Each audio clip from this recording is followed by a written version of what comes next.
Hey everybody, welcome to GeekStorm, the newest episode in the ongoing trend of geeky nerdom in Kokomo, where we fill you in on everything that's going on.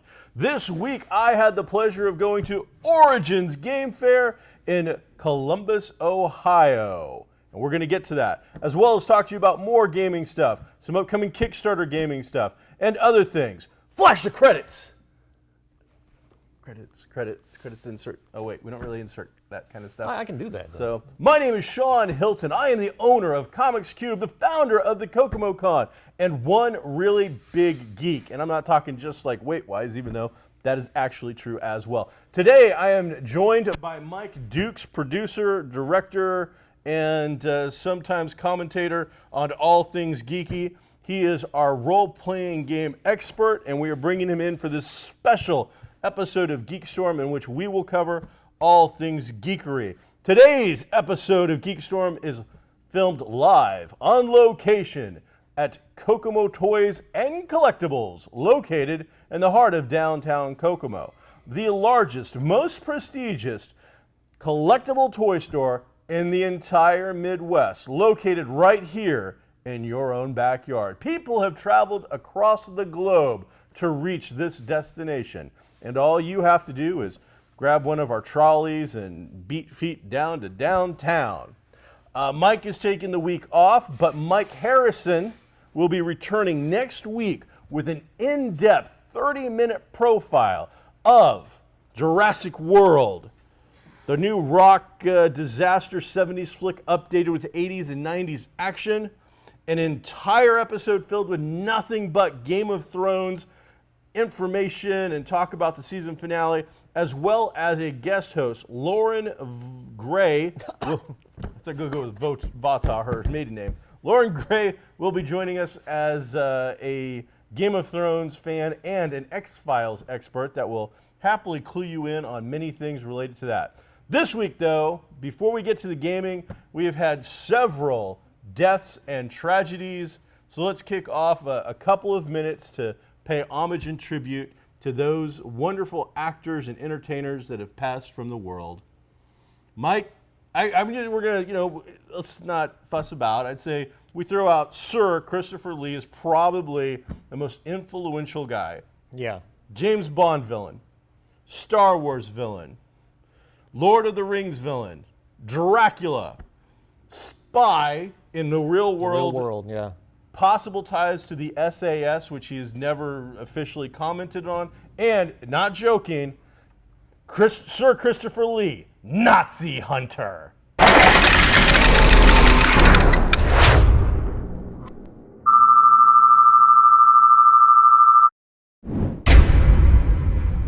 The man, after World War II, was involved in several activities questioning and trying to locate escaped Nazi criminals in the real world. That sounds like a plot to the movie. I would happily have seen Sir Christopher Lee and Magneto, Nazi hunter. That would have been a movie I would have gone and paid some bucks to see. Well, I read an article when they were shooting Lord of the Rings. Peter Jackson, the director, was saying, okay, now imagine you see this guy get stabbed in the back. And he just looked at it, he's like, I don't have to imagine. I have seen that. I have done that. Oh. Okay. Never mind.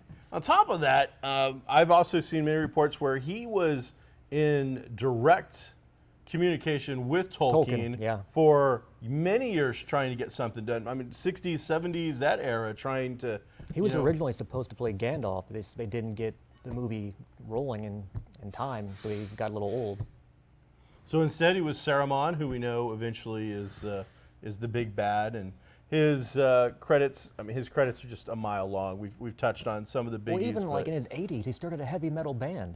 You can go on YouTube and watch this stuff. It's pretty phenomenal. He was a pretty amazing, legendary figure, and when we go back to like the 30s and the 40s, when the map of our world wasn't completely filled in yet, and you had, these amazing adventurer types, people crossing, the Atlantic for the first time, Amelia Earhart, these wonderful, crazy stories, or even, what's his name, King Kong director, it wasn't O'Brien, he was the miniatures guy. But either way, that guy had gone, and not only did he get the rights to King Kong, film King Kong, but he was known as kind of this world adventurer, traveler type. This is 2015, and yes, the man was 80 plus years old, but he kind of had that lifestyle. He lived.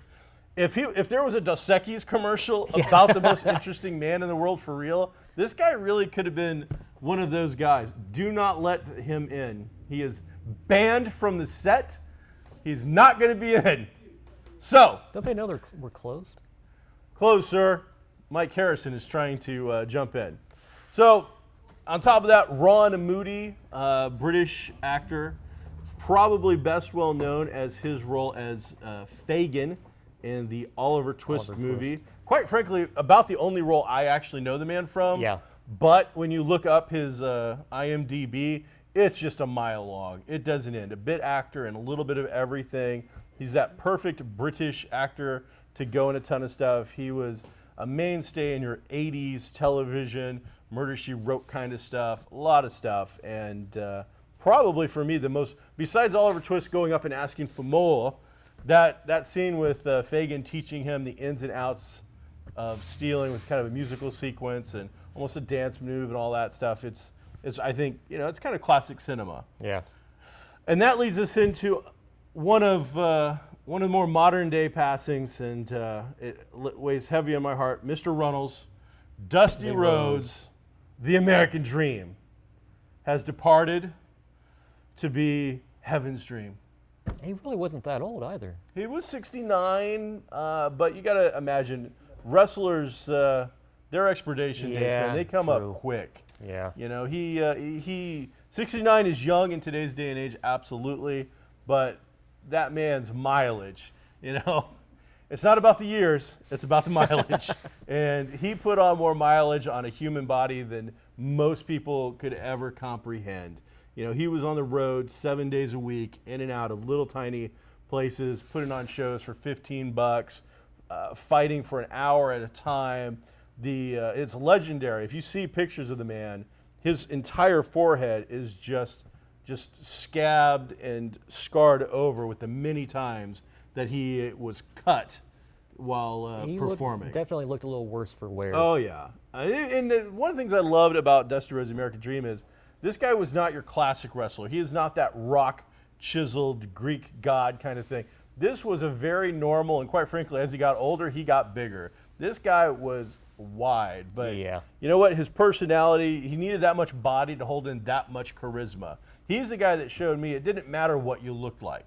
If you have it, you have it. And Dusty Rhodes was that guy when he got in front of the mic, when he got in front of the cameras and he started going, you just couldn't stop the man. It didn't matter whether you were Ric Flair, all four horsemen, the fabulous Freebirds, didn't matter. This guy was going to bring you low with some amazing mic skills. He is the kind of guy that I'm sure has influenced people like The Rock today. Probably. And some of your other big name, guys who just take control of the mic and make it their own and just impassion the fans, really get them excited, get them off their asses and out of the seats. And I think that's one of the things that he did. Plus, his family is so ingrained now. He's got his sons, Dustin and Dusty Runnels / Rhodes as Goldust and Stardust, both having pushes in the WWE currently. I'm pretty sure Goldust one day will join his father in the Hall of Fame.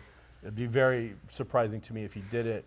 And Dusty Rhodes' son, I think he's on the same track probably. So you're quite the fount of knowledge on this. I wasn't aware you were a wrestling fan. I grew up with Moondog Rex, Moondog Spot, and the Junkyard Dog. I think that's where my love of canines originally came from. Was the WWE? JYD. My all-time favorite wrestler is Andre the Giant. Number 2 is probably Roddy Piper, Iron Sheik. I liked a lot of the bad guys for some reason, but I'm not even because to me those kind of guys went beyond being good guys or bad guys. It didn't matter what that Roddy Piper was a bad guy. He was entertaining. And Andre the Giant was a good guy most of the time. And wasn't toward the end when the WWE needed a little push and love that they turned him heel.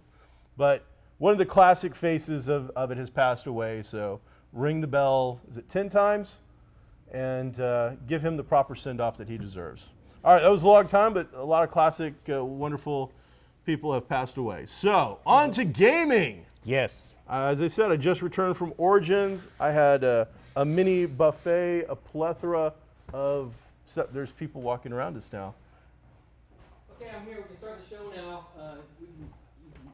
I'm here. Don't worry. We don't have to talk about games or anything like that. We don't have to do that. I know you were doing that because I wasn't here, but since I am here, you don't have to do that because nobody cares. Or Listen, our Five-Hole fans have written in, and they are upset about the lack of So I'm gaming here type now. stuff. And next week, we've already promoted it's all Game of Thrones. Let me help you out.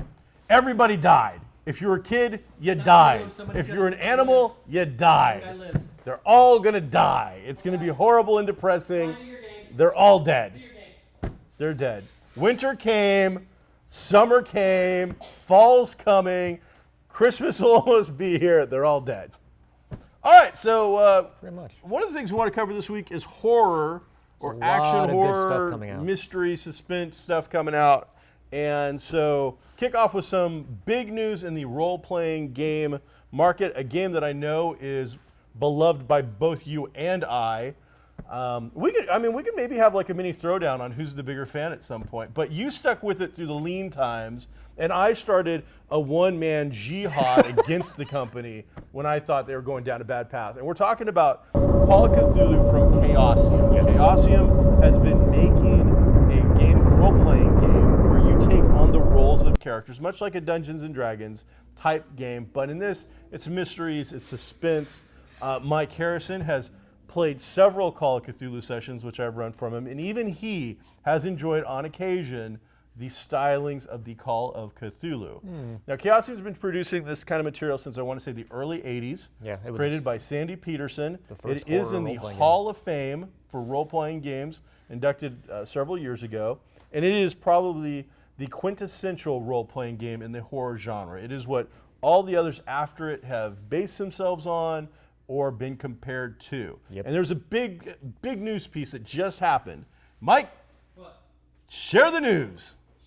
It was kind of a shock because there was no forewarning. No, out of the blue. The past couple of years, Chaosium has started to appear as though they were getting things back on track. They had two hugely successful Kickstarters. They made a lot of money. One was the Horror on the Orient Express re-release, and Yep. the other was the 7th edition of Call of Cthulhu. Both made a lot of money. Horror on the Orient Express, a lot of people have gotten their game. I got mine. People in Europe, not so much. Now, did you get your entire? Not now, the the entire Horror on the thing, Orient no. Express is an adventure for the Call of Cthulhu system. Now, usually when people, if you know anything about an adventure is anywhere from 10 to 30 pages. It goes through, and you might go into the dungeon, kill a bunch of monsters, find the big bad, reveal his nefarious plot, destroy him, and take his treasure. Done. Not 10 Call to of 30 Cthulhu. pages, in and out. The Horror on the Orient Express is the size of the Kokomo phone book, if not bigger. It's big. It It's a big is- box set. It can full be of weighed stuff. in pounds. It is monstrous. This one game would take over a year to play, probably Oh, yeah. if played properly. Yeah. And the Kickstarter not only reproduced the game, and it was a reprint, but it also produced a ton of extra little things that went with it, as much Kickstarters do. For those who aren't aware of Kickstarter, go check out Kickstarter.com. It's a place where you can fund different games and other products, and you become a backer of the creator and help them get the money to produce it for the first time. But this was a massive Kickstarter that made, do you have any clue what the numbers were? It was over 100,000. Over $100,000. So I mean, they took the original, reprinted it, but then they also padded a lot of stuff. They expanded a lot of things, but then, like you mentioned, they had a lot of little trinket add-ons. you get like the tickets, I want to say, Tickets pencils. came with it, pencils, you get a luggage. fez. Yeah, there was actually a full wooden box set that had everything in it. I think luggage. the Did you whole- get that set, or No. did you get the? How much was that set? Any clue? Hundreds. It was a lot. All right. So, but you actually received your set. Most Have you? of it. And I already know the answer to this. You also backed the 7th edition, which was just the new edition of the core rulebook. This is the piece of the game that you need to play. Everything else is peripherals. You can live with them, you can live without them. Yeah. But this you have to have. 7th edition. Did you get a physical copy of this book that I'm sure that you paid for? As of yet, no. Last word was it was supposed to be last month. We should have got something. And then suddenly all lines of communication largely went dead. It's like back in the Telegram era. Somebody like shimmied up a pole and cut the lines. Chaosium has suffered a lot as far as being known for lack of communication. A few years past, they were known for certain freelancers and whatnot. Not getting paid. Not getting paid. Which is where my personal jihad began, but did not end. And a few days ago, suddenly an email pops up from Chaosium from their regular email account plus on both Kickstarters, announcing that the head of the company, Charlie Crank, is no longer the head of the company. My Jackrabbits impersonation. He's out of there! That's pretty damn good. Back in the 80s, during the heyday of Call of Cthulhu, you had a team of people. Greg Stafford was one of those, and Sandy Peterson, the one who really created the game, was also a member of that. Both of these guys have now returned. As Greg put it, they're putting the band back together. And they've started digging around and discovered that all the money that was made from those Kickstarters was not necessarily used for those games to buy things, get everything that you're supposed to get. Somebody got caught with their hand in the jar. So currently, I just got an email last night. The print-ready files for the 7th edition are being sent to the printer now. So hopefully we'll get the actual books around by Gen Con, maybe. Gotcha. But that would be impressive. I won't say it can't happen. I've been talking to some other people about an event. The world has to be perfect for them now to have that happen. It can happen, but there can't be any delays. There can't be any corrections. They're going to have to go. And to have them out at Gen Con, it could happen, but man, it's going to be tough. Gen Con's only like 40-some days away. So to get a book printed, unless they're printing in the U.S., which is doubtful. They print in the U.S., they've got a chance at it. If they print outside of the U.S., man, the stars will have to be right. But you've been waiting how long? It's been over a year. Okay, and when was it supposed to ship originally? Do you even remember? It should have been last year sometime. So the key point here is that an amazing game system has been circling the toilet for many years due to poor administration and management. The poor administration and management has been relieved of his duties after some stockholder kind of thing took place. It took the death of a major member of the company for all of these things to align. It has now been restructured. The original founders are back. The game seems to be back on track. They're being very forthcoming with information. The communication very excited. has been phenomenal. And they're upfront about some things. They're like, there's a chance that some of the Kickstarter stuff, especially for Horror on the Orient Express, might not happen. Yeah. And we'll see how that all shakes out in the end. It's a little odd. So great news on that front. Then another classic, which I think was a direct derivative of Cthulhu with an 80s mentality, was Chill. It was the one horror game I had always heard about, never played, and then it was out of print by the time I got around to actually wanting to go find a copy. They had a successful Kickstarter last year, so now, is it 3rd edition? This is the 3rd edition of Chill. Is about to hit the shelves. So what Chill does is it goes and it takes more of a modern approach. And that's not to say you can't use the rule system to do the older stuff, but that's what Cthulhu did. So Chill updated it to a modern take, which back then would have been your mid-80s type stuff. And in this, you worked for an organization called SAVE. And I forget what SAVE stood for, but there was a big overall arcing group organization that sent out envoys, which were characters were called, to battle off against the horrors and the other things in the world that needed to be stopped. It's kind of like a modern day Cthulhu with more action. Guns, weaponry, computers, cell phones, beepers. It's the 80s, so you got what you could use. A big cell phone. It was huge, and it didn't work most of the time. Batteries were dying left and right. So that's making a comeback. I talked to the guys behind the Kickstarter Origins. The PDF is now available. So if you just want a digital copy, you can go to Chill. I would imagine, Google Chill RPG, and you're going to get the information. I had it written down, but then forgot to bring all that stuff. Looks really like it could be a lot of fun. The cover art was really nice. They do expect to have at Origins, if the stars are right again, hard copies and physical stuff You mean there. Gen Con? Gen Con, I apologize. At Origins, they had the PDF, and we're talking a little bit about it. They did run a game, but I was not able to get into that particular game, unfortunately. Guys seem very optimistic. Things look good, so I'm excited for them.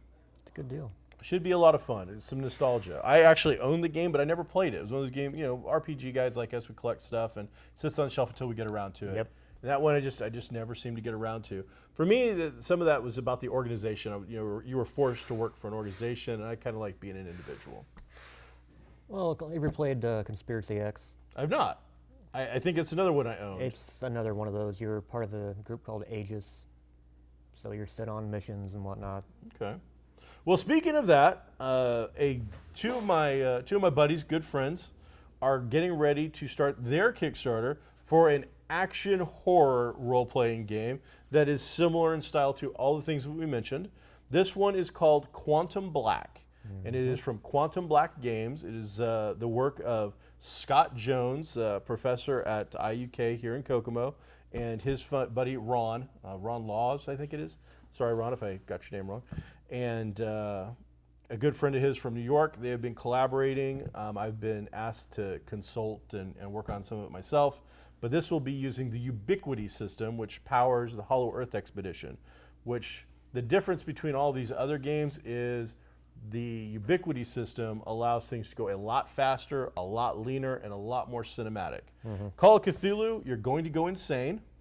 You're not going to defeat the big bad. You might defeat some of his minions, and your entire game is usually about sorting out the mystery and getting into the drama.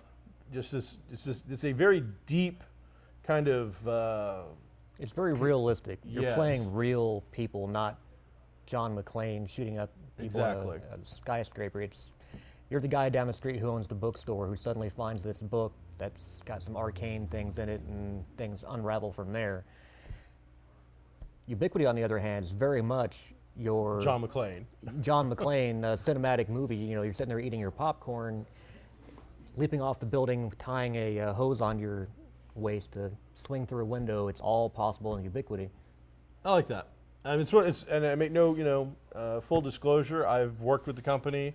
I will probably be working with the company on another project here in the very near future. I am consulting and helping out with the guys at Quantum Black a little bit.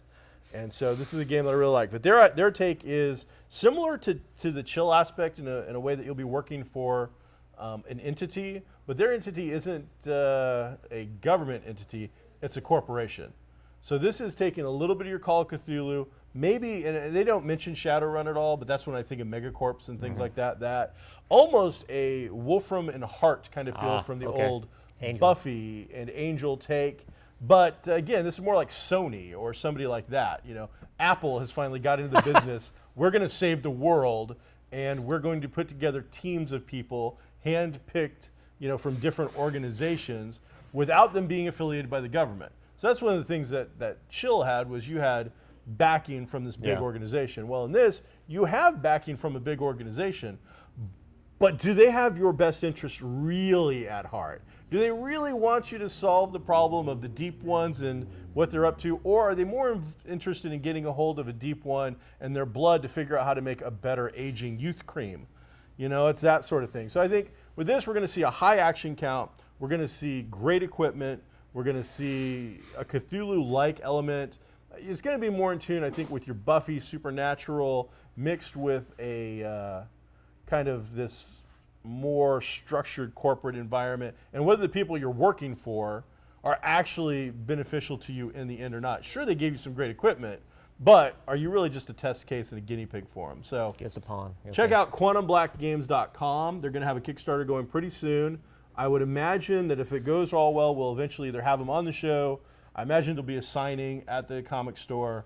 I'll probably be running some games myself as demos and stuff. So if you're interested in that sort of thing, Quantum Black Games, Kickstarter coming soon. We'll have information when it does. Very excited about that one. Cool. And then the last one in our horror element is coming from somebody, I think you know Wiggy, right? Yeah. I'm a big fan. Take it away. Tell them all about it. Okay. Wiggy, Paul Wade Wiggums? Paul Wade Williams. Williams. I first got to know him because he was the writing machine Hi, Wiggy. for Pinnacle Entertainment Group. And one of the first big Savage Worlds campaigns I ran was a game called Rippers, which was Rippers. a Victorian horror game. Love that game. And Wiggy ended up, he created a couple of games for Pinnacle. Yep. And then when Pinnacle's lead guy, Shane Hensley, came back into the fold, Wiggy got a couple of his friends and started their own company, Triple Ace Games. Triple Ace Games. So they've got a lot of Savage Worlds TAG, baby. games out already. And then they also, Hellfrost. Hellfrost have had a lot of pulp stuff. Hellfrost is the biggie. That's a lot of it's- stuff from Hellfrost. It's a fancy game to end all fancy games. But they also did some things. They teamed up with Exile Games Ubiquity. to create some Ubiquity games. So they had All for one. All for One. Regime Diabolique. Take your horror monsters, your crazy weird stuff, add in Three the Three Musketeers. Musketeers, and do a really faithful adaptation of that feel and time period. Swashbuckling, daring do, political machinations, things of that nature. I love Just that game. really well put together, high production quality, a good book. Came out with several extras for that one as well. got them all. I love And that game. then he surprised me when all of a sudden we got something called Leagues of Adventure. It's another Victorian era game, but it's Victorian steampunk. And you have, it's called Leagues of Adventure. You have these leagues, social clubs that you can belong to, and there's a bunch of them throughout the world. Each one has its own specialty, its own interest. And from there, that is the basis of your group's adventures you go out on. Now, Leagues of Adventure has been a high-octane, cinematic, pulp game. again, these are the Ubiquity system is fast moving, free flowing action with the capability of telling wonderful and amazing stories that will put you into the center of the action without having to wait very long. Now, the one thing, like I said, my first wiki game I played was Rippers, Victorian horror. So when I heard about Leagues of Adventure, That's what you're going to do with it? I thought, horror, Victorian, yes. No. No, this was steampunk. I went on their meets forums day one. I was like, no. Victorian no, adventure. No horror? He's like, No. not. Been there, done that. Not right now. I was like, okay. So last night, we both got emails from TAG, Triple Ace Games, informing us that The Guide to Gothic Horror for Leagues of Adventure is about to hit.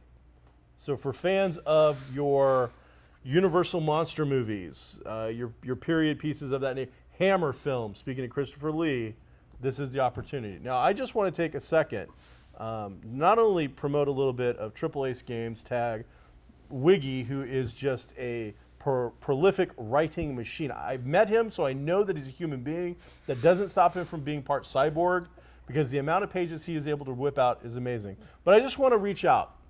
Paul, Wiggy, Mr. Williams, our friend. Turns out that me and Mr. Dukes are both published RPG writers. We are also both fans of the horror genre.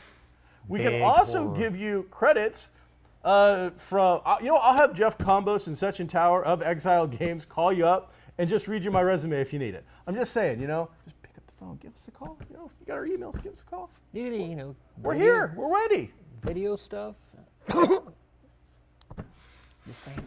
Americans, we're ready to jump in on this one. So, I'm excited about it. The Oh, yeah. Kickstarter hasn't started just yet. It will be happening soon. I would imagine it will kick off before Gen Con, I would run guess. through Gen Con so they can talk about it, and a little after Gen Con so people can get home and work on it. Has he mentioned, is he going to be at Gen Con this year? I haven't heard actually from Wiggy that he's going to be there. Usually he has a contingent, some friends show up running his stuff and whatnot.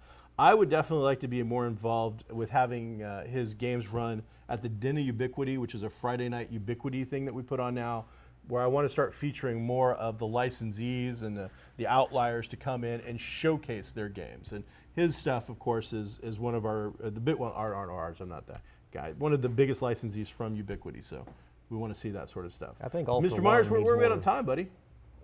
3 minutes? All right. Well, all right then. Also, this is out of Fort Wayne, Indiana. Fearlight Games have produced a Sherlock Holmes role-playing game called Baker Street. Again, a Kickstarter that We they both backed did. it. Did you get your copy yet? Not yet. All Still right. waiting for it. Come on, mailman. I got mine in recently. I got a chance to play it at Origins. It was a lot of fun. I got to play with the artist. That was really cool. There's some of my blood from an accident. This one's DNA coded. And right there is my Kickstarter backer reward. I am featured in the book with a little write-up. I aged myself a couple years to make myself a little older. And with this set, you get the RPG role-playing game book, which gives you the rules of how the game is played. Plus, they produced a book of adventures that can then be played with it in case you don't want to create your own. There is a screen that you get if you're the GM, Game Master, to hide all your notes behind. There's my notes from the game that I happen to play in and my character sheet. So how did that game, did you enjoy the game when you played it? I enjoyed the game quite a bit. What I think is interesting about this game, and I hope they don't, I hope the creator at Fearlight doesn't take umbrage with this. I believe this is a version of the new generation of role-playing games. This is that feature where we have evolved, and not everything has to be a straight RPG anymore. And a straight, regular D&D style role-playing game, we never break character, at least that's what you don't want to do, and things like that. Several games have popped up lately, like Fiasco, and a couple, especially from Indie Press Revolution, an amazing group of publisher and distributor. Love those guys. But this has a thing where you're doing the straight RPG thing, but one of the elements is questioning the characters around you to get clues. You can ask 4 questions of a particular character before the threat meter goes up. So somebody has stolen the great golden movie from Comics Cubed. I think Matt Myers behind the camera has some knowledge about it. I get to ask him 4 questions, role-playing them out. Once I've asked those 4 questions, I can continue to ask him another set of 4 questions. But if that happens, the threat meter goes up. So in this case, maybe somebody is trying to hawk the great golden movie that they got at Comics Cubed, and they are trying to pawn it. And if I ask him that another set of 4 questions, the threat meter goes up. There's a chance maybe that guy now has actually gone to the pawn shop, and now it has been sold. And so now it's going to be more difficult. Not only do I have to find the guy who stole it, but I might have to find out now whose hands it's wound up in. So it takes this element where you can't just keep badgering characters until you get what you want. You just ask a million questions. They've done that. But to ask those questions, if we're playing as a group, we're going to have to pretty much stop the role-playing process as we do a meta game where we talk in the real world a little bit about what the questions are we want to ask. We know we only have the 4. So I know that for me, this was an enjoyable prospect. I liked that, but I'm also willing to try games that develop new concepts. And frankly, this offered almost a more laid-back approach. You know, when I go into a dungeon or even a Call of Cthulhu thing, or we're doing the straight RPG thing, it can get pretty intense. Yeah. This one allowed me then to break out during the game a little bit, go into the real world, talk to you as a person, not as the character, and we kind of brainstorm a little bit, then we get back into character and we go back into the game. Now I talked to another guy who also play tested it with the same time. He didn't like that as much. He thought it kind of broke the flow of it, which it did. But for me, that was a positive experience. And I think for a lot of people, as long as they go into it knowing that this is going to be a little bit different, I think it is a positive experience. And I think it will give itself and lend itself to newer RPG players who don't want just that straight form, linear kind of thing of RPG style. I don't know if I'd like that or not. It's hard to say. It's going to be a different thing for different folks, but it might appeal to a more casual RPG person who's a little intimidated by the whole, deep role playing. I am, Gogdar, son of blah, this, that, and they never stop talking like that the entire game. And this, they can get the role playing. The people who in your group want to be, Lady Diana of blah, blah, blah can then do that. But then, her brother Joey, who's a little like, he can get his feet wet and do it as well. So I enjoyed it. Fearlight Games out of Fort Wayne. I got to meet, I think Amanda Call, the artist, and Bryce Whiteacre, the creator of the game, and both were incredibly nice. So I wish them the best of luck. I picked it up. I bought extra dice. There you go. I wanted to ask you one thing. Yeah. You came back from Origins, and you wanted to play Savage Worlds. Yes. What kicked that off? All right, so here's the deal with that. Everybody knows Savage World is put out by Studio 2, which also is the distributor for my favorite game, Hollow Earth Expedition. And I've got kind of this thing. I like Savage Worlds. I've met and talked to Shane Hensley, the creator, on a fairly personal level. I mean, we were in the same restaurant once. I don't think we had dinner together, but I had dinner with people he's had dinner with before. Nice guy. But there's kind of a friendly competition because they cover a lot of the same kinds of themes. In fact, one of the things I thought was, man, our game is fast, furious, and fun. And it turns out that's like their actual tagline that they use. So he's like, no, Sean, you can't use that. I'm like, why not? That's great. And they go, yeah, well, Shane's already used it. And I'm like, oh. So, but one of my very good friends who's been with Exile the same amount of time as I have is Bob Brett, and he's a huge Savage Worlds fan. Does he go by Brett Bow on Yes, phone? he does. Me and Brett Bow are convention buddies. We talk to each other, computer-wise, Facebook, and he's a very good friend. He loves Savage Worlds, and I want to be able to play a few more games with Bob. So the only way I'm going to be able to do that is to check out a new system. Plus, Bob is thinking of working on a project himself, and it's going to be a Savage Worlds project, and he'd asked me to not help write it, but be involved in it. And one of those aspects was something that's specific to Savage World called plot points or story points or something. So he wanted me to learn about it. So I bought a couple of the Savage Worlds books. I broke down. I gave Studio 2 and Pinnacle some of my money. I'm sure it's a great game. It's a great game. And I can't wait to give it a shot. But Call of Cthulhu, Quantum Black, Chill, Baker Street, Savage Worlds, these are all great. But my heart and everything lives and breathes right now with Ubiquity Games, Hollow Earth Expedition. These people treat me really well. I love that system. I run it all the time.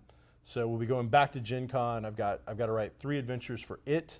And so, yeah, that's what we're going to do them. So that is our gaming thing. We're over on time by several minutes, but who cares? Because nobody watches anyway. So it's not like if they ever put it on TV, the auction in Australia that was 5 months old regarding some woman's old mouse figurines is going to matter. Hey, so, mouse figurines are popular in Australia. Are they? Yes. Huh. Had no idea. Great Movie can be located at Comics Cubed, directly in the heart of downtown Kokomo. You can own a Great Movie.